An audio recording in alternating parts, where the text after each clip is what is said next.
Ẹ jẹ́ kí a gbàdúrà. Let us pray. Ní orúkọ Jésù, bàbá wa àti Ọlọ́run wa, a tún dúpẹ́, a gbé orúkọ yín ga fún oore ọ̀fẹ́ tẹ́ fún wa ní ọ̀sẹ̀ yìí. A dúpẹ́ nítorí pé a tún lọ nínú ọ̀rọ̀ yín, Olúwa ẹ fi òrè ọ̀rọ̀ yín, Olúwa ẹ fi yé wa. A fẹ́ kí ẹ kọ́ wa láti òkè wá lórúkọ Jésù, Olúwa ẹ ṣe bẹ́ẹ̀. Lópin ẹ̀kọ́ yìí, a ò fẹ́ kí ayé wa ó rí bákan náà ní orúkọ Jésù, Olúwa ẹ ṣe bẹ́ẹ̀. Jésù Kristi, Olúwa wa. A dúpẹ́ lọ́wọ́ Ọlọ́run We appreciate God fún oore ọ̀fẹ́ tí Ọlọ́run fún wa ní ti ọ̀sẹ̀ yìí. for the grace He has given us this week. Rúùtù àpẹẹrẹ wa. Rúùtù àpẹẹrẹ wa. Òun ni àkòrí ẹ̀kọ́ tí a gbé yẹ̀wò ní ọ̀sẹ̀ tó kọjá. Root and example of faith. Ní ọ̀sẹ̀ tó kọjá yẹn àwọn olùkọ́ wa wọ́n ṣàlàyé ẹ̀kọ́ yìí fún wa dáradára. Last week, this our A ní láti fi àkókò wa ṣòfò. we don't need to waste our time. A ó kọjá lọ sí ẹ̀kọ́ títí ọ̀sẹ̀ yìí. We are going to today's teaching. Ohun tá a kàn ń sọ fún wa náà ni pé kí a kàn máa fi àwọn ẹ̀kọ́ yìí sí ọkàn. What we are telling us is that we should put all these teachings in mind. Olúwa ràn wá lọ́wọ́ lórúkọ The Jésù. Lord will help us in Jesus' name. Àkòrí ẹ̀kọ́ tí a fẹ́ gbé yẹ̀wò ní ọ̀sẹ̀ yìí Our topic for this week, tí ń ṣe ẹ̀kọ́ kẹtàlá nínú ìwé wa. which is lesson 13, Òun ni a pè ní Hánà àpẹẹrẹ ìgbàgbọ́. Hannah, an example of faith. Hánà àpẹẹrẹ ìgbàgbọ́. Hannah, an example of faith. A mú ibi kíkà wa Our Bible reading nínú ìwé Sámúẹ́lì kínní. in the book of 1 Samuel, Orí ìkíní chapter 1 títí dé ẹsẹ̀ 20. till 20. Ìwé Sámúẹ́lì kínní 1 Samuel, orí ìkíní chapter 1. títí dé ẹsẹ̀ 20. Hallelujah. Eléyìí ni ibi kíkà wa fún ẹ̀kọ́ ti tèní. That is our Bible reading for today's lesson. Ibi àkọ́sórí wa fún ti tèní. Our memory verse for today Òun ni a rí nínú ìwé 1 Samuel yẹn. is seen in the book of 1 Samuel, Orí ìkíní rẹ̀ ẹsẹ̀ 17. chapter 1, verse 17. Ẹ jẹ́ kí a fi sọ́kàn. Let's have it in Torí mind. pé nígbà tí ẹ̀kọ́ yìí bá parí, a ó retí wa láti lè kà á láì wo ìwé tàbí wo nínú Bíbélì. After our lesson, we'll be asked to read it without looking into our Bible.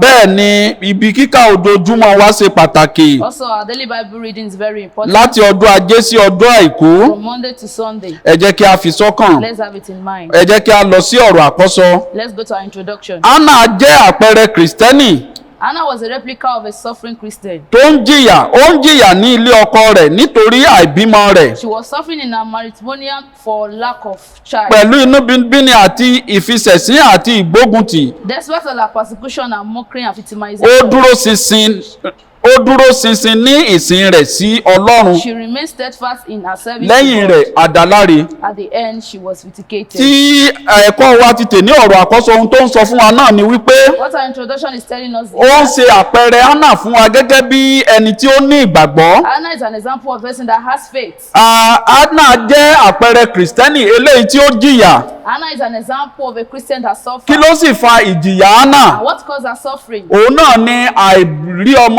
àìtètè rí ọmọ bí rẹ̀ ní ilé ọkọ. Is because of her lack of childbearing in her husband's house. So pẹ̀lú gbogbo inúnibíni tí ojú Hánà rí, Despite all her persecution, pẹ̀lú àwọn ìfisẹ̀sín àti ìgbóguntì tí Hánà rí, despite all her mockery and victimization, ó dúró ṣinṣin nínú ìsìn rẹ̀ sí she Ọlọ́run. remains steadfast in her service to So God. Ọlọ́run rọ̀ àwa náà ohun yòówù tí a lè máa dojúkọ. The Lord is telling us today, no matter what we are facing, Kí a dúró nínú ìsìn wa, kí a má ṣe gbọ̀jẹ̀gẹ́. we should remain steadfast in our service. We should not be weary.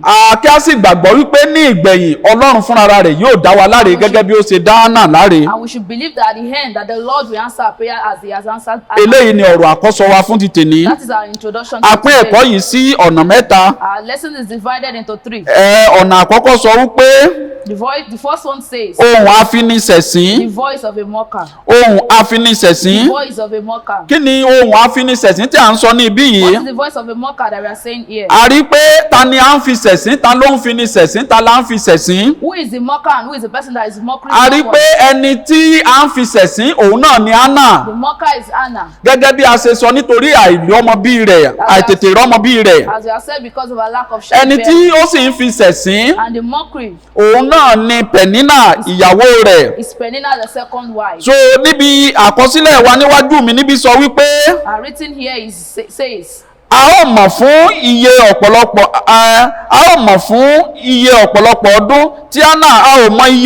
ọdún tí Hánà fi fẹ́ ọkọ rẹ̀ kí Pẹ̀nínà tó wọlé bí ìyàwó. We don't know how many years before Peninnah came in. Eléyìí túmọ̀ sí wípé Bíbélì ò kọ ọdún tí Hánà ti wà ní pẹ̀lú ọkọ rẹ̀ kí a tó fẹ́ Pẹ̀nínà. It is not written in the Bible the years that Hannah spent with ṣùgbọ́n ohun tí a sáà mọ̀ Peninnah came in. ohun tí a sáà mọ̀ ni wípé Hánà ti wà nílé ọkọ kí a tó gbé Pẹ̀nínà ní ìyàwó. All we just know that Hannah is there before Peninnah came in as the second wife. ṣùgbọ́n nítorí pé Ọlọ́run a sọ fún wa nínú ọ̀rọ̀ Ọlọ́run wípé Ọlọ́run ṣí Hánà ní inú. We are told in the Bible that the Lord did not open the womb of Hannah. So a rí i pé Ọlọ́run ṣí Hánà ní inú. The Hannah womb was not opened by God. Fún èrèdí tí ó yé Ọlọ́run nìkan ṣoṣo, kò sí ìṣòro tí ó lè ṣubú lu ọmọ Ọlọ́run tí Ọlọ́run kò mọ̀ sí. So ohun tí à ń sọ ní ibí yìí náà ni wípé kò sí ìṣòro tí ọmọ Ọlọ́run kan lè máa là kọjá tí Ọlọ́run kò mọ̀ sí. This verse is telling us that there's no challenges a child of God will pass into that the Lord doesn't know about. Àìrọ́mọ bíi Hánà. The lack of childbearing of Hannah. Ó jẹ́ ìmọ̀ sí Ọlọ́run. God knows about it. Kì í ṣe ọ̀tá kan ló ṣe. It is not the devil or the enemy that did it. Ọlọ́run fúnra rẹ̀ ló ṣe nínú. It is God that shut up our womb. So a sọ fún wa wípé Pẹ̀nínà sì bẹ̀rẹ̀ sí ní tọ́ Hánà ó ń bẹ̀rẹ̀ sí ní tọ́ Hánà láti máa sọ ọ̀rọ̀ ìbínú tàbí àwọn ọ̀rọ̀ tí yóò mú bínú sí. Peninnah began to provoke Hannah to anger by saying and actions. So kí ni a wá ń sọ ní ibi Pẹ̀nínà yìí? Ó máa ń sọ àwọn ọ̀rọ̀ búburú, àwọn ọ̀rọ̀ tí ò ṣe tí gbọ́ láti mú kí inú kí ó bí Hánà, láti jẹ́ kí Hánà kí ó sì ṣe sí ọkọ rẹ̀ tàbí sí ohun Pẹ̀nínà tàbí sí Ọlọ́run. Here he's telling us that Peninnah always speak mockery words to Hannah that will make her offend God or her husband or even her. Ó rán Hánà létí, a sọ wípé ó rán létí bí ó ti jẹ́ pé àṣedànù ló ṣeé ṣe kí iṣẹ́ rẹ̀ já sí nínú ilé náà. It reminds her of how her labor in that house might eventually amount to loss. Àṣẹ ti wá rí ní ibí yìí báyìí. Then we now see here that Pẹ̀nínà gbógun ti Hánà ní ilé ọkọ rẹ̀. Peninnah always mock Pẹ̀lú àwọn ọ̀rọ̀ ìbàjẹ́, àwọn ọ̀rọ̀ tó jẹ́ pé láyé òde òní tó lè mú kí ènìyàn lọ pokùnso. with words that even can make someone to go and kill himself. Àwọn ọ̀rọ̀ tó lè jẹ́ kí ènìyàn lọ gbé nǹkan jẹ. That word can make someone to go and take what he's not supposed to take. Àní ó ń fi dá Hánà lójú wípé àṣenù ló wá ṣe ní ilé ọkọ rẹ̀. Make her to know that her labor in that house will amount to loss. Ìgbà gbogbo ni ohùn Hánà ń gbìyànjú pé ó ní láti tẹ̀síwájú yálà kí ọkọ rẹ̀ tàbí sí Pẹ̀nínà fún ara rẹ̀ àti àwọn ọmọ rẹ̀. So kí ni à ń sọ níbí yìí? Ó kógun ti Pẹ̀nínà yìí, ó kógun ti Hánà. Hannah always wage war against Peninnah always wage war against Hannah. Nítorí àìrọ́mọbí rẹ̀. Because of her lack of childbearing. Tàbí kí Hánà kò jáde nínú ilé ọkọ rẹ̀, ó gbógun tì í bí ẹni wípé kí ó kó jáde nínú ilé ọkọ rẹ̀. As if that Hannah should pack her load from her husband's house. Ṣùgbọ́n a sọ fún wa wípé Hánà kò ṣe èyíkéyìí nínú nǹkan wọ̀nyí. But Hannah did none of such. Ohun tó ṣe náà ni wípé ó ń fojú sun Ọlọ́run. What she just did is that she's Ó ń bá ẹlẹ́dàá rẹ̀ sọ̀rọ̀ ní gbogbo ìgbà. She's talking to her creator. Ọlọ́run ń retí àwa náà nínú yòówù tí a bá ń là kọjá. The Lord is waiting for us in everything. Kí a má ṣe sọ ìfojúsùn wa nù. We should not lose our focus. Kí a máa bá Ọlọ́run sọ̀rọ̀ ní gbogbo ìgbà. Kí a gbọ́kànlé Ọlọ́run wípé Ọlọ́run lè ṣe. We should trust our God that He can do it. So eléyìí tí Hánà fi sọ ọ̀rọ̀ tí ó lòdì sí Pẹ̀nínà. Instead of Hannah to repeat what A sọ fún wa talk back to Peninnah. Ńṣe ni ó máa ń sun ẹkún. She always weep. Ńṣe ló máa ń kọ̀ láti jẹun. She will refuse to eat. Torí pé kò mọ ohun tí ó lè ṣe ní àkókò yìí. She doesn't know what to do in this time. So kí ni a wá ń sọ fún wa ní ibí yìí? What are we telling us here? Ọlọ́run sọ fún wa wípé ohun yòówù tí àwa náà lè máa là kọjá. God is telling us that anything we are passing Ẹ má jẹ́ kí a sẹ́ ìgbàgbọ́. we should not deny faith. Ẹ má jẹ́ kí a ba ìgbàgbọ́ We jẹ́. should not deny faith. Ẹ jẹ́ kí a máa tẹ̀síwájú nínú ìgbàgbọ́. Let's continue in faith. Gẹ́gẹ́ bí a ṣe rí nínú ayé Hánà. As we have seen in the life of Ẹ Hannah. jẹ́ kí a lọ sí àlàyé kejì. Let's go to our lesson. Àlàyé kejì sọ wípé It says ohùn ọkọ rẹ̀. voice of her husband. Ohun tí ẹnikánà lè ṣe láti tu aya rẹ̀ Hánà nínú ni pé nípa fífún ní ìṣẹ́po méjì oúnjẹ àti ohun ẹbọ. All that Elkanah could do to console his wife, Hannah, is by giving a double portion of me or things for sacrifice. Praise the Lord. Hallelujah. A rí pé ó túmọ̀ sí wípé Ẹlikánà yìí It means that Elkanah, ó fi ohun gbogbo ó fi tẹ́ aya rẹ̀ Hánà lọ́rùn she satisfied Hannah with everything láti rí wípé kí ó ṣàwà nínú ìtùnú, so that she will be in good mood, láti rí wípé kí Hánà kí ó má ṣe ronú. so that she will not be able to be thinking about her issue. So àti wípé ó tún sọ fún wípé ó fi dá Hánà lójú wípé And it's making Hannah to know that, òun sàn ju ọmọ 10 lọ fún Hánà. that she's better than 10 sons for Hannah. Ṣùgbọ́n ohun gbogbo tí Ẹlikánà ń gbìyànjú láti ṣe, But all the effort of Elkanah a sọ fún wa wípé kò yanjú ìṣòro Hánà. doesn't solve the problem of Ó Hannah. ń tọ́jú rẹ̀, He's taking ó care of ń her. fún ní oúnjẹ. He's giving her food. Bóyá tó bá jẹ́ irú àkókò tá a wà yìí ni, Maybe if it's a time like this, a gbé lọ Shoprite, he will take her to shopping. a ra àwọn oúnjẹ tó dára fún, She will buy good food for a her. a ṣe shopping fún. She will do shopping for her. A rí pé gbogbo nǹkan wọ̀nyí òun náà ni Ẹlikánà ń ṣe ní àkókò yìí fún Hánà It's all this that Elkanah does láti lè tù ú nínú, for her to be of good mind, láti lè jẹ́ kó wà nínú ìdùnnú. for her to be happy. Ṣùgbọ́n gbogbo nǹkan wọ̀nyí kò yanjú ìṣòro Hánà. But all this doesn't solve the problem of Hannah. Nítorí náà ó ṣàtọ̀ Ọlọ́run lọ. So she ran to God. So Hánà mọ̀ wípé pẹ̀lú ohun gbogbo tí ọkọ ń ṣe yìí Hannah knows that with all this my husband kò is yanjú doing, ìṣòro òun. it doesn't solve my Ó problem. wá gbéra ó tọ̀ Ọlọ́run alààyè lọ. And she stood up and ran to Nítorí God pé ó gbàgbọ́ ó mọ̀ dájú wípé because she believes and knows that Ọlọ́run nìkan ló lè yanjú ìṣòro it's náà. only God that can solve the problem. Ẹ jẹ́ ká rí irú ìgbàgbọ́ bí eléyìí. Let's have this such type of Ẹ jẹ́ faith. kí àwa náà ó ní irú ìgbàgbọ́ bí Let's eléyìí. have this type of faith. Nígbà tí a bá ń la àwọn nǹkan kọjá, When we are passing through ká mọ̀ challenges, wípé Ọlọ́run wà níbẹ̀ fún wa. we should know that the Lord is A there sọ with fún wa us. wípé ó sátọ̀ Ọlọ́run lọ. We are told that she ran to God. Olúwa ràn wá lọ́wọ́ lórúkọ Jésù. Nítorí àkókò wa, Because of our time. ẹ jẹ́ kí a lọ sí àlàyé kẹta. Let's go to the third lesson. Àlàyé kẹta sọ wípé ohùn Ọlọ́run, Says the voice of God. ohùn Ọlọ́run. The voice of God.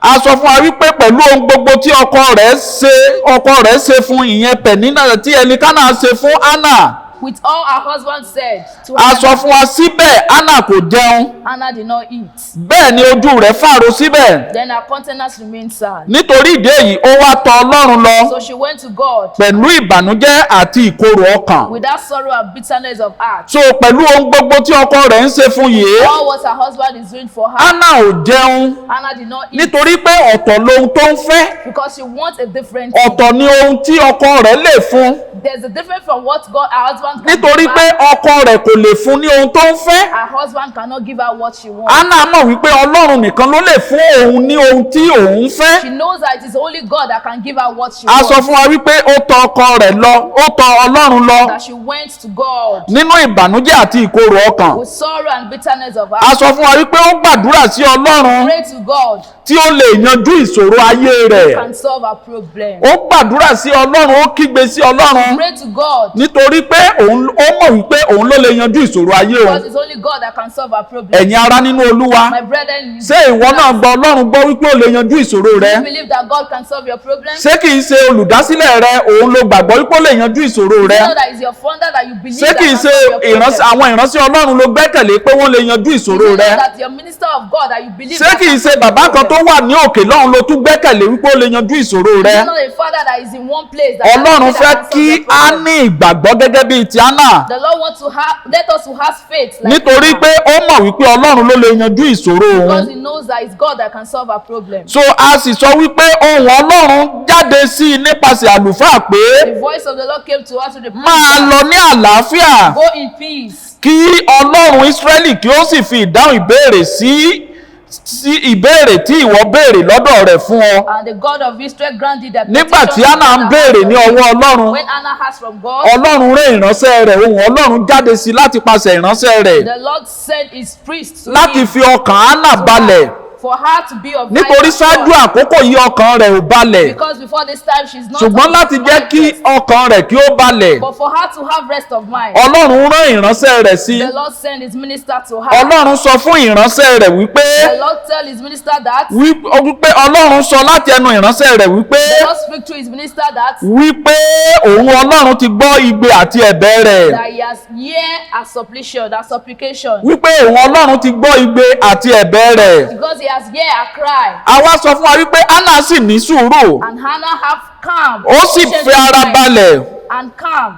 kò ṣe lòdì sí Pẹ̀nínà tàbí sí Ẹlikánà ọkọ rẹ̀. She did not react negatively to Peninnah or to Elkanah. Nígbà tí ó padà sílé nìyẹn, When she a went back a home, sọ wípé ó fi ara balẹ̀. she was patient and Kò calm. ṣe lòdì sí Pẹ̀nínà, kò ṣe lòdì sí Ẹlikánà ọkọ She rẹ̀. did not react negatively to Peninnah Ará or nínú Elkanah. Olúwa. Brethren, Ṣé kìí ṣe wípé ohun tí àwa máa ń sọ náà leléyìí? is it not that this is what we used to Ọ̀pọ̀lọpọ̀ do? Kìrìsìtẹ́nì á sọ wípé tó bá gbé wá ní gbígbóná, Some people will say if you bring it hot, òun náà á gbé padà fún ní gbígbóná. give it to I will give Anna it ò to ṣe eléyìí rárá rárá. Don't do this at all. Ó dúró lórí májẹ̀mú Ọlọ́run. Stand on the covenant of A God. sọ fún wa wípé We were told that kò ṣe lòdì sí Pẹ̀nínà tàbí Ẹlikánà ọkọ did rẹ̀ not react negatively to tàbí sí Peninnah or Elkanah àwọn ọmọ wọn. or to Peninnah's children. Kò ṣe lòdì sí wọn rárá rárá. He never reacts negatively to them Tàbí sí àlùfáà or to the priest Élì nítorí àsìtúmọ̀ àdúrà ìdákẹ́jẹ́ rẹ̀. because of his judgment of a silent prayer. Nítorí pé nígbà tí ìránṣẹ́ Ọlọ́run rí tí ètè rẹ̀ ń jì, When the priest saw that her mouth is shaking, ìránṣẹ́ Ọlọ́run sọ wípé arábìnrin yára fún ọtí mímu, yára fún wáìnì mímu. the priest told her that be careful of her drink that you are drinking Nítorí pé ó rò wípé ó ti yó. because she thought that she's already drunk. Ṣùgbọ́n nípasẹ̀ ọ̀rọ̀ tí ó jáde láti ẹnu ìránṣẹ́ yìí, The word that came out from this priest, eléyìí kò mú kí Hánà kí ó sọ̀rọ̀ búburú sí she i. never reacts negatively to the priest. Ẹ jẹ́ kí a kọ́ ẹ̀kọ́ lára Hánà. I want us to learn from Hannah. Ó jẹ́ àpẹẹrẹ ìgbàgbọ́ fún wa. She is an example A of sọ fún wa wípé faith. kò ṣe lòdì sí Élì, She never reacts negatively kò to ṣe Eli. kò ṣe lòdì sí Pẹ̀nínà. Never react to Peninnah. Bẹ́ẹ̀ náà ni kò ṣe lòdì sí ọkọ rẹ̀ And also Ẹlikánà. to her husband Elkanah. Ará nínú Olúwa. My brethren, Títí ohùn Ọlọ́run fi yan títí tí Ọlọ́run fi yanjú gbogbo ọ̀rọ̀ rẹ̀. until the voice of the Lord said to her, cave. So a sọ fún wa wípé ó sì dìde, And she rose up, ó sì jẹun, ate, ojú rẹ̀ kò sì rẹ̀wẹ̀sì mọ́. and her countenance was no Nígbà more tó sad. ti gbọ́ ohùn Ọlọ́run, tó ti gbọ́ ọ̀rọ̀ láti ọ̀dọ̀ Ọlọ́run láti ẹnu ìránṣẹ́ Ọlọ́run, When she has received the voice of the ó Lord, gba from ohùn the Ọlọ́run gbọ́, she received the voice ó of the gba Lord. ọ̀rọ̀ Ọlọ́run gbọ́, She believed the word ó of sì God. dúró lórí ọ̀rọ̀ náà She stand on the word nítorí pé ó jẹ́ obìnrin oní ìgbàgbọ́. because she's a woman of faith. A sọ fún pé Ọlọ́run dá lóhùn, The Lord answered her, ó sì san òun pẹ̀lú náà sì san ẹ̀jẹ́ rẹ̀. and she fulfilled her vow. Nítorí wípé ó sọ fún Ọlọ́run wípé bí Ọlọ́run bá lè fún òun ní ọmọ ọkùnrin, Because she told God that if God give her a wípé male òun child, yóò dá ọmọ yìí padà sí ọ̀dọ̀ she Ọlọ́run, will give the son back to God. wípé abẹ kò sì ní kan orí ọmọ yìí. That razor will not touch his A head. sọ fún wa wípé Hánà ó san ẹ̀jẹ̀ rẹ̀. And Anna fulfilled her vow. Àwa tí a jẹ́ ọmọ Ọlọ́run, We that we are children of God, ọ̀pọ̀lọpọ̀ wa nígbà tí a bá ń wá ohun kan, most of us when we are seeking à á sọ God, wípé tí Ọlọ́run bá lè ṣe ohun wọ̀nyí fún wa, say, if God do this for me, àwa náà á ṣe tọ̀hún. I will do this. Ṣùgbọ́n nígbà tí Ọlọ́run bá ṣe fún wa tán, After the Lord has done it for à her, á ti gbàgbé, we would have forgotten. a ò ní san ẹ̀jẹ̀ wa. Not fulfill our vow. Ṣùgbọ́n nítorí pé Hánà jẹ́ onígbàgbọ́ tòótọ́, Because Anna is an example a of sọ fún wa faith. wípé ó san ẹ̀jẹ̀ rẹ̀ láti fi ọmọ náà padà fún Ọlọ́run pátápátá. She fulfilled her vow by giving the son back to God. A sọ fún wa wípé pàápàá nígbà tí kò sì bí ọmọ mìíràn, Even when she had not born another nígbà tí one. kò tí ì bí ọmọ mìíràn, When she has even not born another one. ó fi ọmọ kan ṣoṣo yìí ó fi fún Ọlọ́run. Gave the only son to God. A sọ fún wa wípé ṣùgbọ́n Ọlọ́run fi ọmọ mẹ́fà mìíràn rọ́pò fún un. But God gave her 6 more Ṣé a wá children ti with rí replacement ohun of tí ó the gbẹ̀yìn standard. Hánà báyìí? We can see the hand of Ṣé a wá ti rí ìgbẹ̀yìn onígbàgbọ́ báyìí? we can see the hand of a woman A of ní faith. láti jẹ́ onígbàgbọ́ gẹ́gẹ́ bíi ti Hánà. You must be a person of faith like Ẹ jẹ́ her. kí a lọ sí àmúlò ẹ̀kọ́. Let's go to our lesson derived. Ọ̀pọ̀ ènìyàn ló jẹ́ Kìrìsìtẹ́nì nígbà tí ohun gbogbo bá ń lọ déédéé tí ó sì ń dùn fún wọn.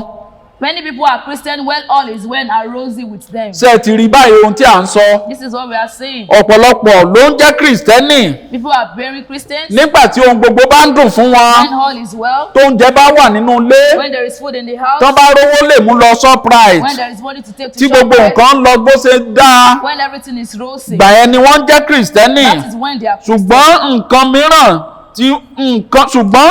mìíràn ni wọ́n jẹ́ nígbà tí kò bá dùn mọ́. But there are something else when things get tough. Nígbà tí ohun gbogbo tí ò bá dùn mọ́ tó dàbí ẹni pé ohun gbogbo yí padà. When things get tough, they are another thing. àní wọn ò ní jẹ́ ohun tí wọ́n jẹ́ mọ́. They will not be what they were before. ẹ tí ẹ̀ ní rí wọn níwájú Ọlọ́run mọ́. You don't see them in the presence of God ṣùgbọ́n nígbà tí ohun gbogbo bá ń dùn, But when everything is well, ẹ ó máa rí wọn, inú wọn á máa dùn. we see them, they will be happy. inú wọn á máa dùn. They will be happy. kò yẹ kó rí bẹ́ẹ̀. It's not supposed to gẹ́gẹ́ bí be so. Kìrìsìtẹ́nì, As Christians, gẹ́gẹ́ bí onígbàgbọ́ as Christians tí a fẹ́ fi ìgbé ayé wa jọ ti Hánà. that want to live our life the nígbà tí way ohun gbogbo bá ń dùn when everything is well, àti ìgbà tó bá kù díẹ̀ káàtó, when it's tough, a ní láti dúró níwájú Ọlọ́run gẹ́gẹ́ bí onígbàgbọ́. you need to stand in the presence a of ti God rí as a àpẹẹrẹ believer. Hánà ní ibí yìí. You can see an example of Ó Hannah. dúró ṣinṣin nígbà tí ohun gbogbo tí ohun kan ò rọrùn fún. She stood firm in Nígbà tí God. Ọlọ́run tó fún ní ọmọ tán, When God gave her a child, kò yẹsẹ̀ níwájú Ọlọ́run. she never deviates. Báwo ló ṣe ń fi hàn pé Kìrìsìtẹ́nì ni ọ́ nígbà tí inúnibíni bá dìde sí ọ? How do you prove you are a Christian when you are being persecuted? Ṣé ẹ ti rí ní ibí yìí? Have you seen it here? Nígbà tí inúnibíni dìde sí Hánà láti ọ̀dọ̀ ìyàwó rẹ̀, When persecution rose against Hannah from a rí gẹ́gẹ́ bí Hánà ṣe dúró. we see how she stood. Ṣùgbọ́n àwa ń béèrè lọ́wọ́ wa náà lénìí And now asking us this, wípé gẹ́gẹ́ bí Kìrìsìtẹ́nì nígbà tí inúnibíni bá dìde sí wa, that as a Christian, when we were persecuted, báwo la ṣe máa ń gbà á? how do we receive it? Báwo la ṣe máa ń tẹ́wọ́ gbà á? How do we receive it? Olúwa ràn wá lọ́wọ́ lórúkọ Jésù. Amen. Ẹ jẹ́ kí a gbàdúrà. Let us pray. Ní orúkọ Jésù. Amen. Ní orúkọ Jésù. Amen. Bàbá wa àti Ọlọ́run wa, a gbé orúkọ yín ga. Olúwa ẹ gba ọpẹ́ wa. Amen.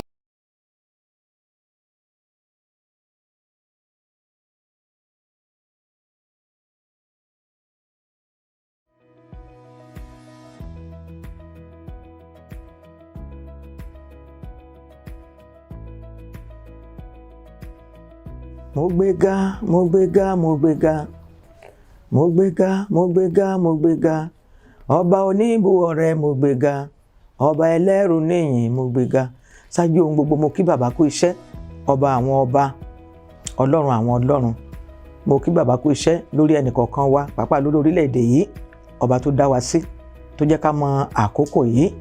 Mo kí ọlọ́run kú iṣẹ́ lórí wa. Mo wá kí gbogbo ẹ̀yin ọmọ ọlọ́run ní orílẹ̀-èdè yìí pé a kú àkókò yìí o. Mo wá rọ̀ wá ní àkókò yìí ká kíyèsára, ká jáwọ́ kúrò nínú ẹ̀ṣẹ̀. Ẹ̀yin ọmọ Ọlọ́run fẹ́ wa, pàápàá ìgbà kan Olúwa ti ránṣẹ́ sí orílẹ̀-èdè yìí pé òun fi oore ọ̀fẹ́ tóun fún Ísírẹ́lì, òun fi fún Nàìjíríà. Síbẹ̀ ó dàbí pé a kò tí ì kúrò nínú àwọn ẹ̀ṣẹ̀ wọ̀nyẹn. Ṣùgbọ́n ìtọ́ni Ọlọ́run ó ń jáde sí wa. A dẹ̀ sọ fún wa pé ẹni tí Ọlọ́run bá fẹ́ òun ló ń tọ́. Òun ni ìtọ́ni fi ń jáde sí wa nígbà gbogbo pé ká kíyèsára, ká jẹ́ kí ọwọ́ wa kó mọ́, ká jáwọ́ kúrò nínú ẹ̀ṣẹ̀, ká mọ Ọlọ́run ní Ọlọ́run. Nípa bẹ́ẹ̀ ìpinnu rere tó Olúwa ní fún wa, èyí tó ní fún orílẹ̀-èdè yìí á lè wá sí ìmúṣẹ. Nípa gbogbo èyí tó ń ṣẹlẹ̀ ní àkókò yìí, mo rọ̀ wá kí a fi àkókò yìí ya ara wa sọ́tọ̀ láti súnmọ́ Ọlọ́run sí. Àwa ìránṣẹ́ Ọlọ́run nínú ìjọ àkórajọpọ̀ láti gbàdúrà fún orílẹ̀-èdè àgbáyé àti fún orílẹ̀-èdè yìí àti fún ìpínlẹ̀ yìí, à ń gbàdúrà yẹn. Ìtọ́ni wá jáde nínú àdúrà yẹn wípé ká jẹ́ kí ọpẹ́ wa ní ìsìn kó ju ìbéèrè wa lọ. Mo rọ̀ wá kí gbogbo àwọn ọmọ Ọlọ́run lórílẹ̀-èdè yìí ká lọ ya ọjọ́ mẹ́ta sọ́tọ̀. Yẹn ni pé ká yára wa sọ́tọ̀ fún ọjọ́ mẹ́ta láti pé à ń dúpẹ́ oore Ọlọ́run, ká dúpẹ́ oore rẹ̀ láti ìbẹ̀rẹ̀ ìgbé ayé wa, ibi tó mú wa rìn, ibi tó mú wa dé, gbogbo ewu tó ti mú wa kọjá àti oore tó ṣe fún wa àti dídá ẹ̀mí wa sí láti rí àkókò yìí. Ká dúpẹ́ oore Ọlọ́run, ká dúpẹ́ láti ọkàn wa. Nínú ọpẹ́ yẹn láti máa rí ìṣẹ́gun àti àánú gbà. Ká rí pé ká jẹ́ kí ọpẹ́ wa kó jẹ Ọlọ́run lójú. Mi sọ pé a kì í dúpẹ́ o, ṣùgbọ́n ká rí pé a ya àkókò yìí sọ́tọ̀. Gẹ́gẹ́ bí a ti gba ìṣemọ́lé báyìí, ẹ jẹ́ ká ya mẹ́ta sọ́tọ̀ nínú rẹ̀ láti rí pé kìkì ọpẹ́ láì béèrè ohunkóhun, kìkì ọpẹ́ sí Ọlọ́run. Ká dúpẹ́ wo ibi tí ẹ̀mí Ọlọ́run bá darí wa láti dúpẹ́. Nínú ọpẹ́ yẹn láti máa rí ìṣẹ́gun, láti máa rí àánú. Ọmọ Ọlọ́run, mo ń rọ gbogbo ìjọ kọ̀ọ̀kan ká gbọ́ ìtọ́ni tàbí àṣẹ tí wọ́n fún wa lórílẹ̀-èdè yìí, ká gbọ́ràn. Ní kò pẹ́ ní kò jìnnà a ó gba ìtúsílẹ̀ tó ní kálukú á tún máa jọ́sìn bó ti wù. Mo fi àkókò yìí rọ̀ wá, ẹ jẹ́ ká gbọ́ràn, ká dẹ̀ máa gbàdúrà. Lẹ́ẹ̀kan sí mo kí orílẹ̀-èdè yìí pé a kú ti gbogbo èyí tó ń ṣẹlẹ̀ ní àkókò yìí o. Ká dẹ̀ mọ̀ wípé ó ń súnmọ́lé àti padà sílé, ó ń súnmọ́lé dídé Jésù Kristi olùgbàlà ó súnmọ́ tòsí. Ọmọ Ọlọ́run, nínú kí ló wà? Nínú ìjọsìn wo ló wà? Yẹ ara rẹ wò kó bàa lè bá Jésù jọba. Ìbá dára kó jáwọ́ kúrò nínú ẹ̀ṣẹ̀, kó dẹ̀ mú èrò tí ayé kúrò ní ọkàn rẹ. Mo rọ̀ ẹ́ ní àkókò yìí, ìpinnu rere tó Olúwa ní fún wa lórúkọ Jésù á wá sí ìmúṣẹ fún wa o. Gbogbo ọmọ orílẹ̀-èdè yìí kó mi ibi tó ní kálukú wà, a máa ní ẹ̀rí fún ti àkókò yìí tó ń ṣẹlẹ̀ yìí. Mò ń jẹ́ kó yé yín wípé àìsàn kankan ò nípa lórí ọmọ Ọlọ́run tó bá ti gbọ́ràn. Tá a bá ti gbọ́ràn, mò ń jẹ́ kó yé ẹ wípé kó mi orúkọ tán lè máa pe ogun àìsàn náà níbi tó ti wá, ó máa padà síbẹ̀. Kò ní kàn ẹ́, kò dẹ̀ ní ràn ẹ́, kò ní ràn mí, nítorí pé a jẹ́ ti Ọlọ́run. Ṣé ìwọ jẹ́ ti Ọlọ́run? Ká dẹ̀ mọ̀ wípé ìgbà kẹ́yìn ti ń súnmọ́. Ẹnì kọ̀ọ̀kan ká yẹ ara wa wò, kí la dì mẹ́rù, kí la dì mọ́wọ́, kí ni àwọn ohun tí Ọlọ́run ò fẹ́ tó wà lọ́wọ́ wa, tó wà ní ẹrù wa. Ẹ jẹ́ ká tètè tú kúrò. Ọmọ Ọlọ́run, má fi àkókò ìṣeré. Àánú Ọlọ́run kò ní fi wá sílẹ̀ o.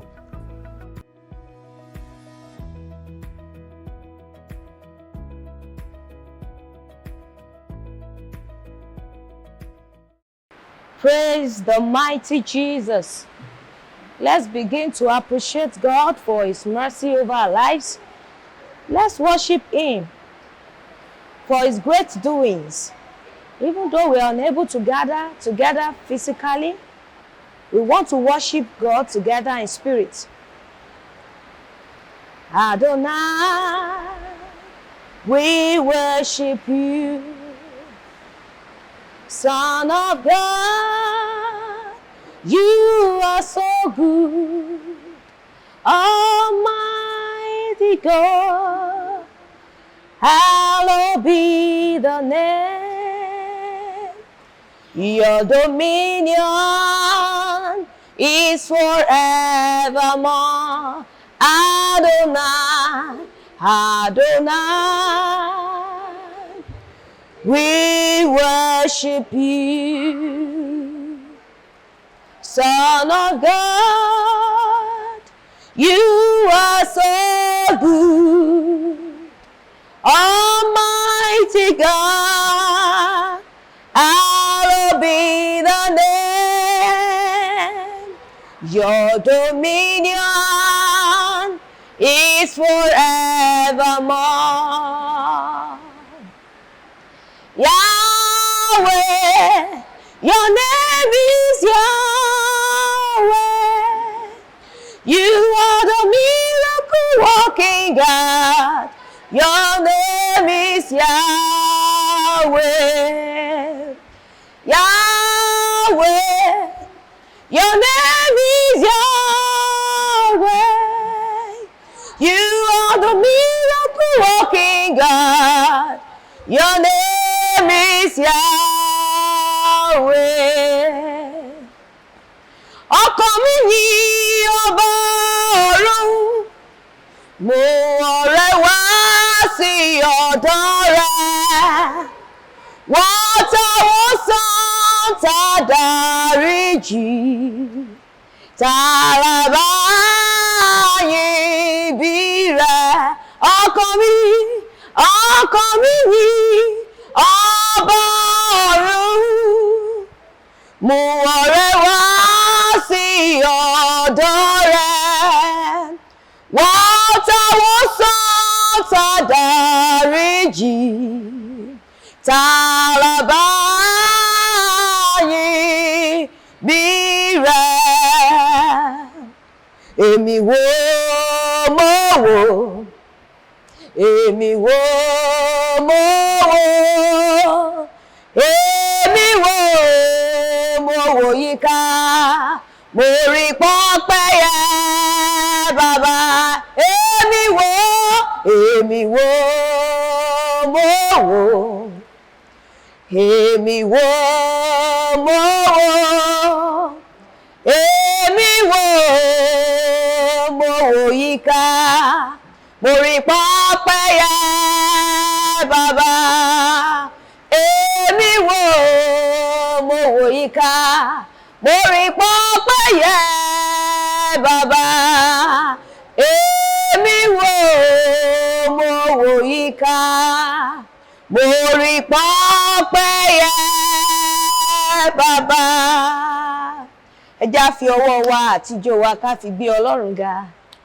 Mo gbéga, mo gbéga, mo gbéga.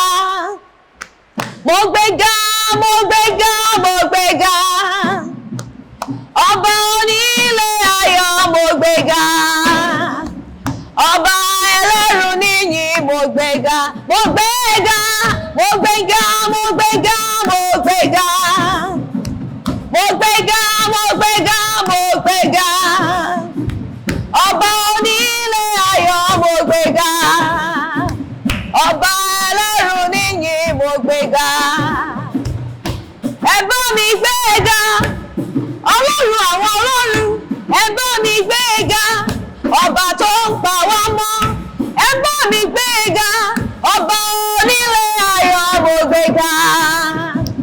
Ọba ẹlẹ́rù níyìn mo gbéga. Mo gbéga, mo gbéga, mo gbéga, mo gbéga.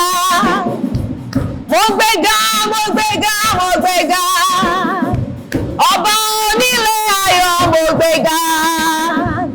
Ọba ẹlẹ́rù níyìn mo gbéga. Ní gbogbo ọ̀nà ó ṣe é. Ní gbogbo ọ̀nà ó ṣe é. Ó bàbá ó ṣe é. Ní gbogbo ọ̀nà ó ṣe é. Ní gbogbo ọ̀nà ó ṣe é. Ó bàbá ní gbogbo ọ̀nà a dúpẹ́. Ní gbogbo ọ̀nà ọpẹ́ yẹ ó bàbá bàbá. Ní gbogbo ọ̀nà ó ṣe é. Ní gbogbo ọ̀nà ó ṣe ó bàbá. Praise the Lord, oh my soul. This is the day he has made. Hallelujah, hallelujah. Praise ye the Lord, praise ye the Lord, praise ye the Lord, oh my soul. This is the day he has made. Hallelujah, hallelujah. Praise ye. My Lord is good.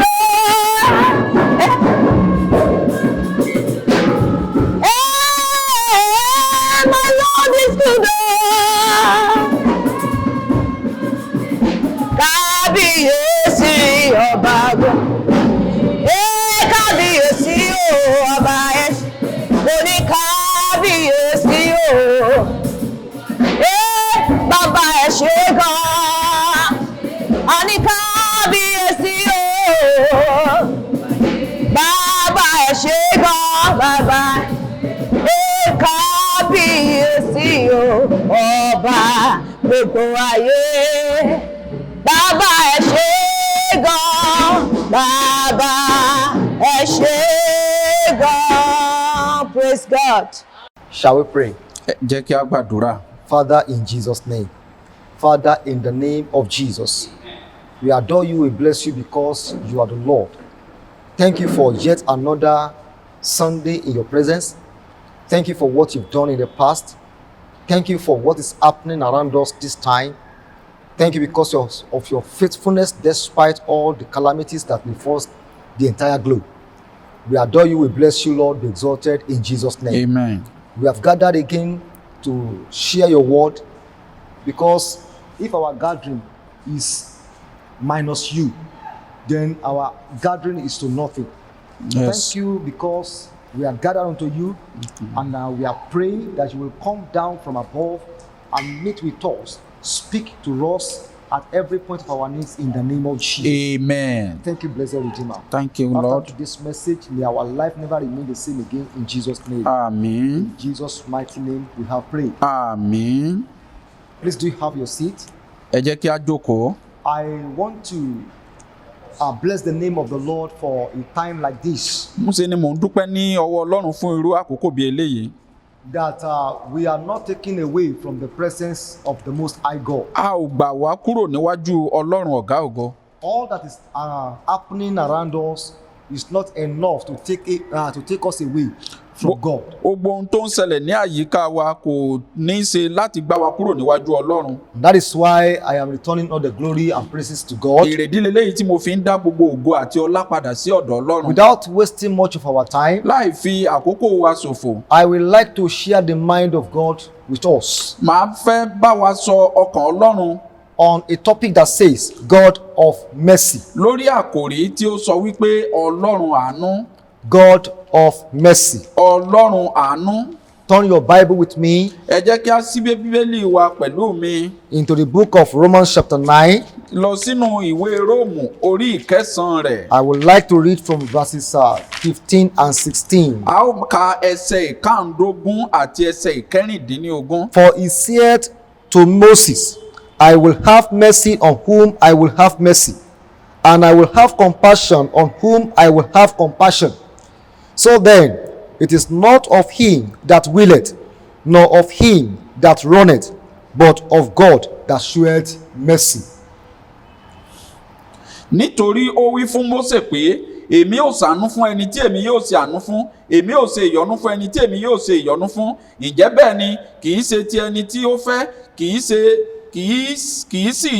ṣe iṣẹ́ ti ẹni tí ń sáré, bí kò ṣe ti Ọlọ́run tí ń ṣàánú. So it is of God that sheweth mercy. Ọlọ́run fúnra rẹ̀ òun ni ó ń ṣe àánú. Divine mercy is an unmerited favor Àní àánú àti òkè wá ó jẹ́ ohun tí kò tọ́ sí ènìyàn. that somebody receives from God. Eléyìí tí ẹnìkan gbà ní ọwọ́ Ọlọ́run. So I want to believe that we all know that this is a time that the whole world is in chaos. Mo fẹ́ jẹ́ pé ó dá wa lójú, mo sì gbà wípé gbogbo wa gbà pẹ̀lú mi wípé àkókò yìí jẹ́ àkókò tí gbogbo ayé wà nínú And ìgbà whether you want to believe it or not, sin is the cause of any calamity or trouble. ẹ̀ṣẹ̀. Yeah. Òun ni òṣùwọ̀n tàbí òun ni ìpilẹ̀ṣẹ̀ ìpòrúurù tí ó wù tí ó lè dé.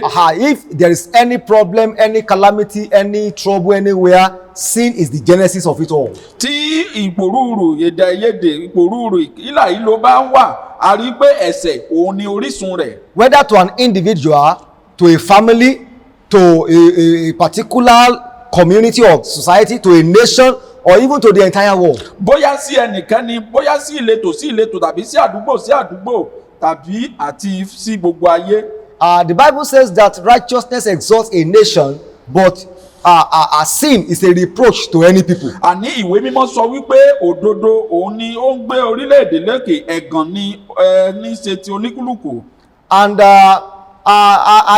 when a sinner sins, Nígbà tí ẹlẹ́ṣẹ̀ bá dá ẹ̀ṣẹ̀, and the consequences of his sin come upon him, nígbà tí èrè ẹ̀ṣẹ̀ yìí bá wá sí orí rẹ̀, most of the time the sinner could not be able to solve the problem by himself. àní ní àkókò yìí irú ẹlẹ́ṣẹ̀ bẹ́ẹ̀ kò ní lè gba ara rẹ̀ jáde kí ó yanjú ìṣòro ara rẹ̀ Such fún a ara rẹ̀. problem caused by sin needs the intervention of God to be solved. Àní irú ìṣòro tí ẹ̀ṣẹ̀ mú wáyé ó nílò ìdásí Ọlọ́run kí a tó lè yanjú rẹ̀. I want you to believe with me that the entire world is now in serious problem that we don't even know the way out. Àní mo fẹ́ mọ̀ pé gbogbo wa la mọ̀ dájú wípé gbogbo orílẹ̀-èdè ti wà nínú ìṣòro, nínú ìlà ìlò báyìí tí a ò mọ ọ̀nà àbáyọ sí ìṣòro. And the summary of the genesis of this problem is no doubt sin of every one of us. Orísun ìṣòro yìí, orísun ìlà ìlò tí a bọ́ sí yìí, òun ni ẹ̀ṣẹ̀.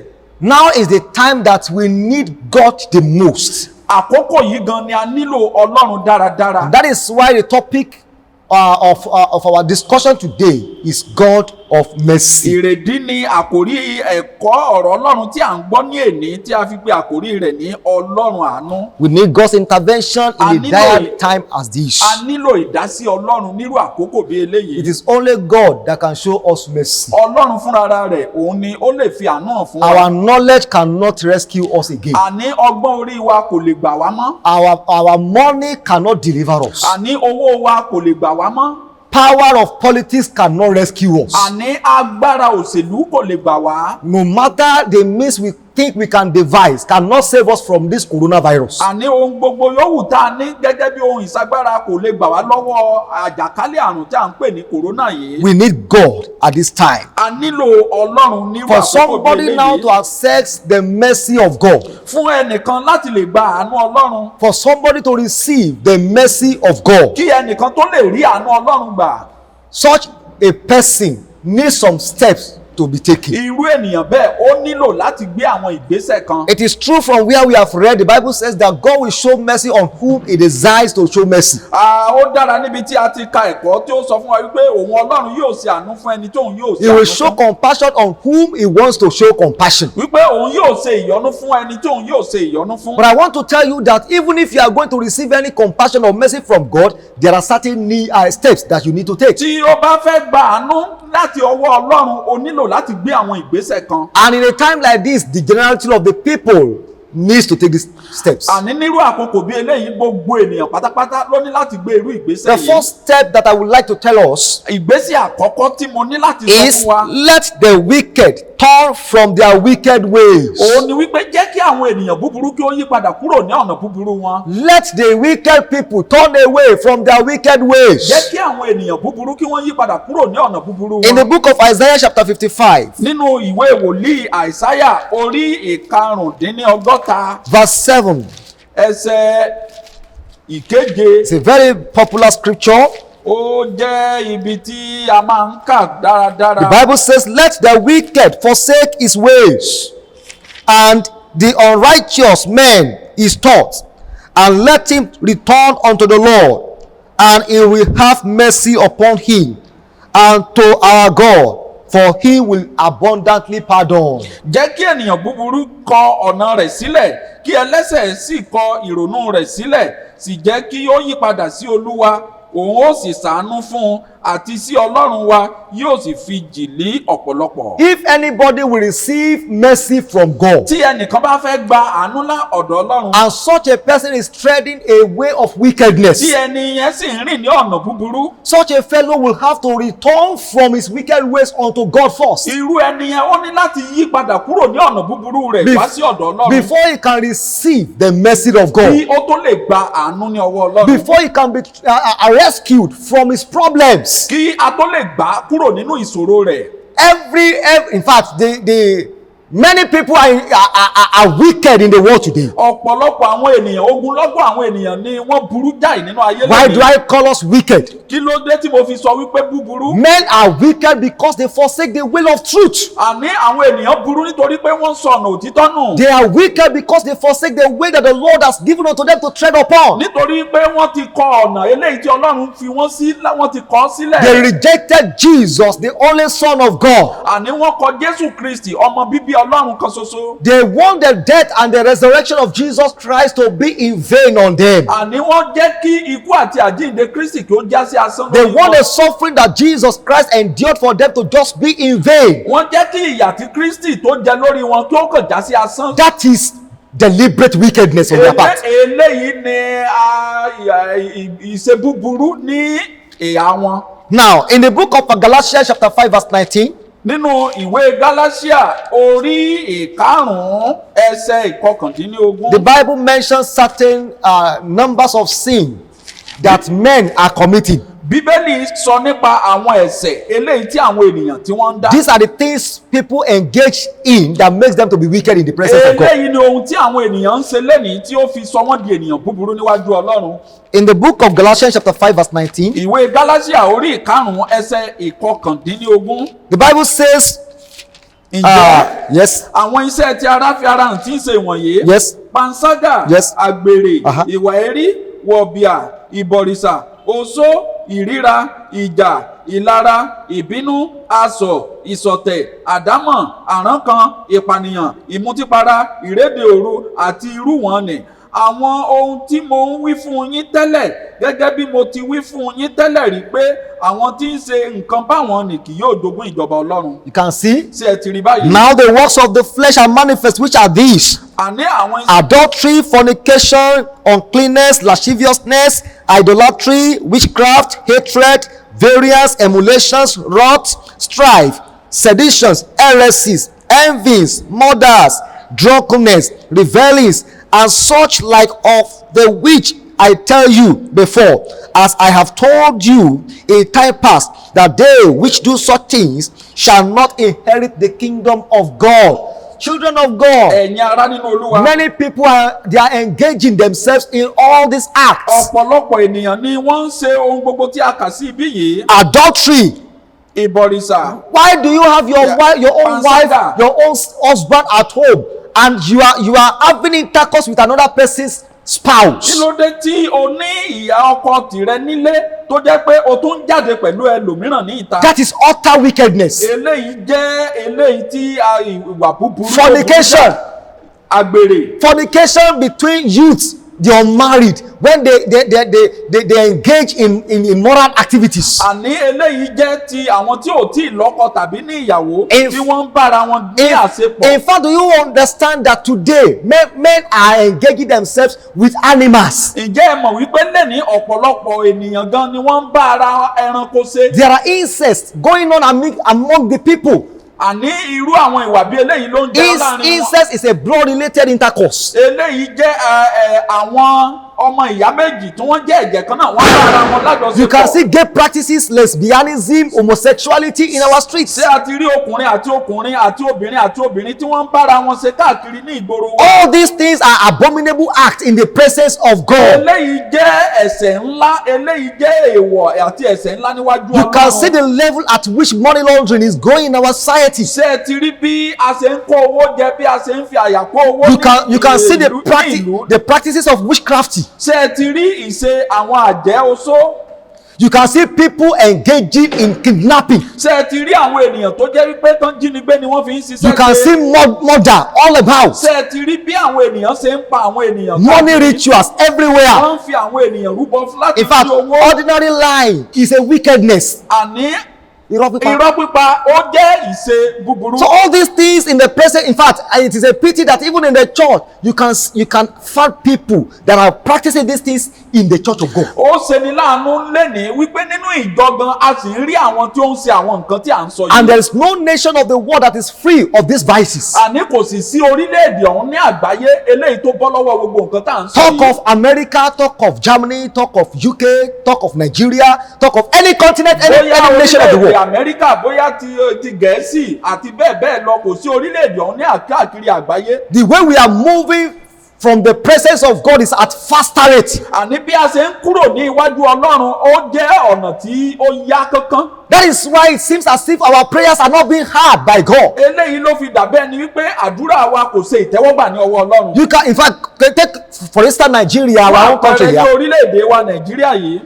Can anybody tell me the number of churches that can be found in our streets in Nigeria? Ṣé ẹnìkan lè sọ iye ìjọ tí a rí láàrin ìgboro ní orílẹ̀-èdè wa Yet the rate of wickedness is at high, is at high rate. Síbẹ̀ ìwà búburú ńṣe ló ń pọ̀ ní ojoojúmọ́, ńṣe ló ń pọ̀ sí i. All these things are abominations. Gbogbo nǹkan wọ̀nyí ó jẹ́ ẹ̀ṣẹ̀. These are the things that make us to be wicked people in the presence of God. Eléyìí ni ohun tí ó ń sọ wá di ènìyàn búburú So níwájú Ọlọ́run. if we want the intervention of our great God now, Tí a bá ń fẹ́ ìdásí Ọlọ́run wa báyìí, we need to turn away from our wicked ways. a ní láti kúrò ní àwọn ọ̀nà búburú wa. Let the pastors who are wicked, the prophets who are not righteous, the laymen, the laity, those who come to church, those who are not churched.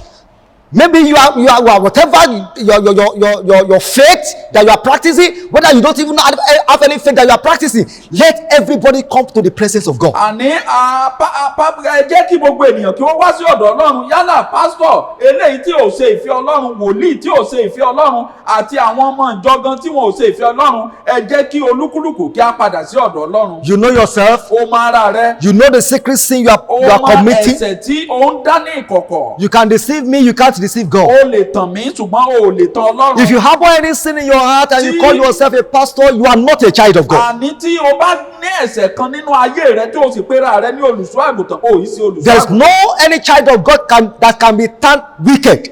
Kò sí ẹnìkan tí a lè pè ní ènìyàn búburú.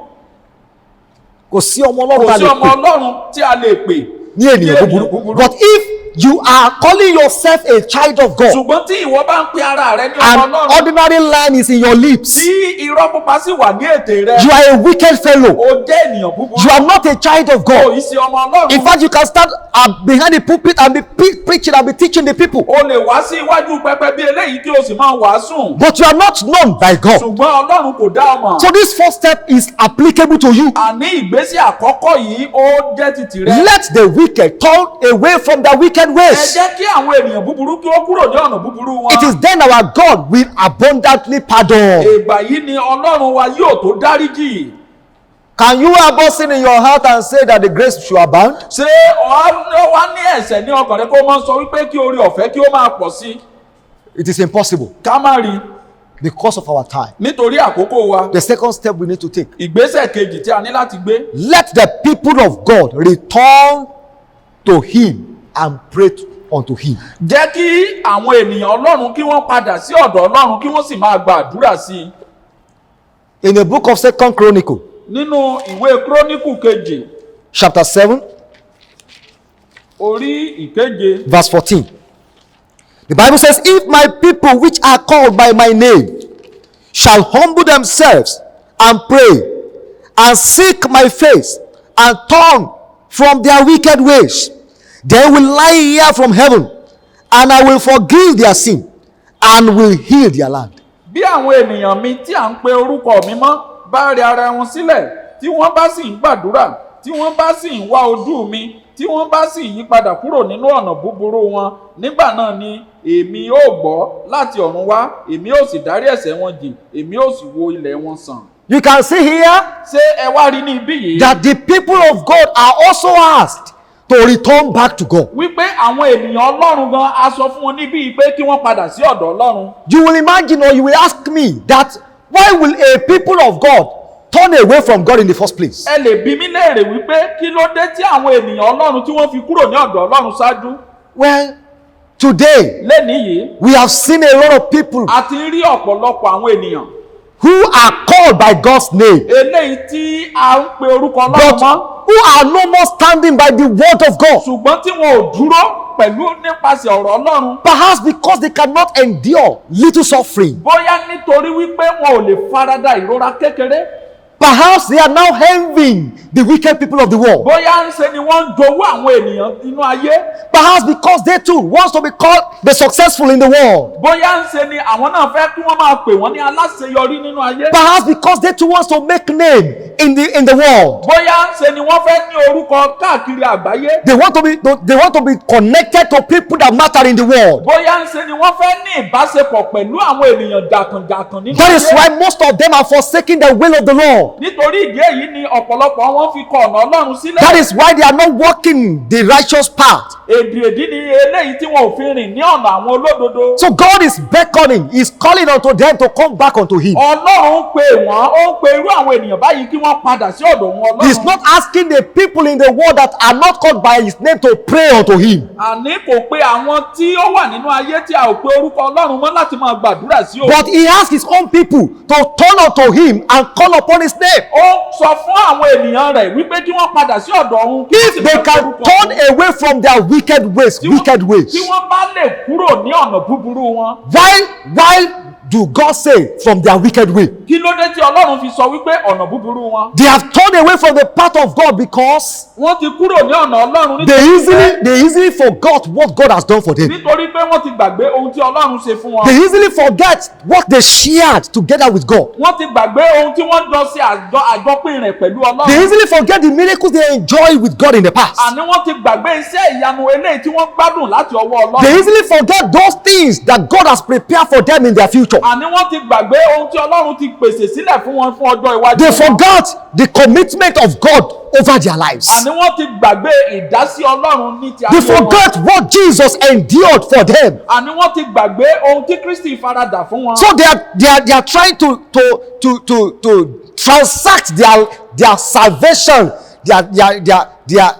what Jesus, that precious thing that Jesus has given unto them, with things of this world. àní ohun iyebíye nì tí Kristi ti gbé náà wọn lọ́wọ́wọ́ wọ́n ń ṣe àjọpín rẹ̀ pẹ̀lú àwọn ti ayé. This is wickedness, nothing but wickedness. eléyìí jẹ́ ìwà búburú eléyìí jẹ́ ìṣe búburú. The people of God are still the hope of the world in this time. àní àwọn ènìyàn rẹ̀ àwọn sì ní ìrètí ayé lẹ́ni. Jesus, God will not bypass His own people if He is going to do anything in the world. Ọlọ́run ò ní fi àwọn ènìyàn rẹ̀ sílẹ̀ tí ó bá fẹ́ ṣe ohunkóhun nínú He will ayé. still have to pass through them. àní yóò gba So, ọ̀dọ̀ àwọn ènìyàn rẹ̀ if the kọjá. people of God, listen to this, if the people of God refuse to come back to God, tí àwọn ènìyàn ọlọ́run bá kùnà láti padà sí ọ̀dọ̀ the ọlọ́run, problem of the world will still linger. àní ìṣòro ayé yóò sì máa tẹ̀síwájú. God will wait until his people come back to him àní ọlọ́run yóò dúró títí di ìgbà tí àwọn ènìyàn rẹ̀ bá padà sí ọ̀dọ̀ before he can intervene and do anything kí ó to tó the people lè of the dá world. sí ọ̀rọ̀ ayé. So if my people that are called by my name tí àwọn ènìyàn mi tí à ń pe orúkọ mi mọ́ shall humble themselves, bá rí ara wọn sílẹ̀, return from their wicked tí ways, wọ́n kúrò ní ọ̀nà búburú wọn, turn away from their sins, tí wọ́n kọ ọ̀nà ẹ̀ṣẹ̀ wọn sílẹ̀, seek my face, tí wọ́n wá ojú èmi call ọlọ́run, upon my name, tó ń pe orúkọ ọlọ́run, I will hear from heaven. èmi ọlọ́run yóò gbọ́ láti ọ̀run wá, I will heal their land. màá wo ilẹ̀ wọn sàn. So people of God, ẹ̀yin ará nínú our wa, God remains to be a merciful God. àní ọlọ́run wa ó wà síbẹ̀ gẹ́gẹ́ bí But aláàánú, for him to show mercy on us, àní tí ó tó lè fi àánú hàn sí wa, these two cogent steps must be àní taken. àwọn ìgbésẹ̀ méjì yìí a ní láti gbé. The first one, àní ìgbésẹ̀ by the àkọ́kọ́, wicked people of the world. eléyìí wà fún àwọn ènìyàn búburú. They must return back to God. wọ́n ní láti padà wá sí They ọ̀dọ̀ must Ọlọ́run. forsake their wicked àní ways. wọ́n ní láti kọ ọ̀nà ẹ̀ṣẹ̀ wọn. Let husband and wife stick together. jẹ́ kí ọkọ àti ìyàwó kí wọ́n lẹ̀ mọ́ ara wọn. Let those who are fraudulent leave their fraud. àní jẹ́ kí àwọn tí ó ń kó owó jẹ tí wọ́n Let fi robbers, sílẹ̀. let robbers turn from robbery. ẹ jẹ́ kí àwọn adigunjalè kí wọ́n fi ìdigunjalè Let sílẹ̀. sinners come back to God. ẹ jẹ́ kí àwọn ẹlẹ́ṣẹ̀ ó padà wá sí ọ̀dọ̀ The second Ọlọ́run. step, ìgbésẹ̀ kejì. let the people of God also return back to God. jẹ́ kí àwọn ènìyàn Ọlọ́run kí wọ́n padà wá sí ọ̀dọ̀ Ọlọ́run. Let them also pray. jẹ́ kí àwọn pẹ̀lú kí wọ́n gba If they àdúrà. can humbly pray unto God, tí wọ́n bá lè gba àdúrà sí Ọlọ́run. not without their pride, kì í ṣe pẹ̀lú ìgbéraga not ọkàn wọn. not with the sense that after all I know the Bible. kì í ṣe nípa wípé ó tẹ̀ jẹ́ wípé mo mọ Bíbélì Don't dáradára. come to God as if you carry the greatest anointing on earth. má wá sí iwájú Ọlọ́run bẹ́ẹ̀ ni pé ìwọ ló kó gbogbo Don't ìfàdúróyàn come to lérí. God as if you are the one that is the number one citizen in Christendom. àní má wá sí iwájú Ọlọ́run gẹ́gẹ́ bí ẹni wípé ìwọ ni ẹni àkọ́kọ́. Don't come to nínú ìran God as Kìrìsìtẹ́nì. if you are the father of all Christians. má ṣe wá sí iwájú Ọlọ́run bẹ́ẹ̀ ni wípé ìwọ ni bàbá àwọn Kìrìsìtẹ́nì. Your congregation may be calling you Baba. àwọn They may ìjọ be rẹ calling you Mama. wọ́n lè máa pè ọ́ ní bàbá tàbí màmá. Coming to the presence of God, wíwá sí iwájú Ọlọ́run. come to Him as if you are a sheep unto God. àní wá sí iwájú rẹ̀ gẹ́gẹ́ bí àgùntàn ní iwájú Ọlọ́run. Just like every other sheep in His presence. gẹ́gẹ́ bí àwọn àgùntàn mìíràn gẹ́gẹ́ bí wọ́n ṣe wà níwájú When Ọlọ́run. Daniel wanted to pray to God, he confessed his sin and that of his people. àní nígbà tí Dáníẹ́lì fẹ́ wá síwájú Ọlọ́run ó jẹ́wọ́ ẹ̀ṣẹ̀ rẹ̀ àti ti àwọn ènìyàn rẹ̀. And honestly, we could not trace any sin to Daniel as an individual. àní àti ẹ̀rí àkọsílẹ̀ ẹ̀ṣẹ̀ kankan nípasẹ̀ Dáníẹ́lì. But because of his humility, ṣùgbọ́n nítorí ìrẹ̀lẹ̀ rẹ̀. he came to the presence of God and prayed for forgiveness. àní ó wá sí iwájú Ọlọ́run fún ìdáríjì. And God answered his prayer. Ọlọ́run sì gbọ́ àdúrà So rẹ̀. let us humble ourselves. ẹ jẹ́ kí a rí ara wa Let us sílẹ̀. pray as a nation. ẹ jẹ́ kí a gbàdúrà gẹ́gẹ́ bí orílẹ̀-èdè. I mean a nation of Christians. gẹ́gẹ́ bí orílẹ̀-èdè I Kìrìsìtẹ́nì. know our God will hear us. mo gba Ọlọ́run gbọ́ Ọlọ́run wa gbọ́ wípé yóò gbọ́ And he àdúrà will wa. show us mercy once àní again. yóò sì fi àánú hàn fún wa lẹ́ẹ̀kan sí i. Shall we pray? ẹ jẹ́ kí a gbàdúrà. Father, in Jesus' name, oh God of mercy, we know without your mercy, we are in problem. Yes. We are doomed forever. Yes. Jesus, we have come before your throne. As we have listened to your word, I pray that the grace to act accordingly, that you may show us mercy once again. Give unto us in the name of Jesus. Amen. As we obey this message and we come together in one mind, not minding whether we don't have the platform of coming together as a body physically. Jesus, I pray as we pray unto you, you will hear us in Jesus' name. Àmín. Once again, show mercy unto us in the name of Jesus. Àmín. Every disease that is threatening our peace, let it die a natural death in the name of Jesus. Àmín. Thank you, Heavenly Father. Thank you, Lord. In Jesus' mighty name we have prayed. Amen. Jesus must be honored, must be honored, must be honored. Jesus must be honored.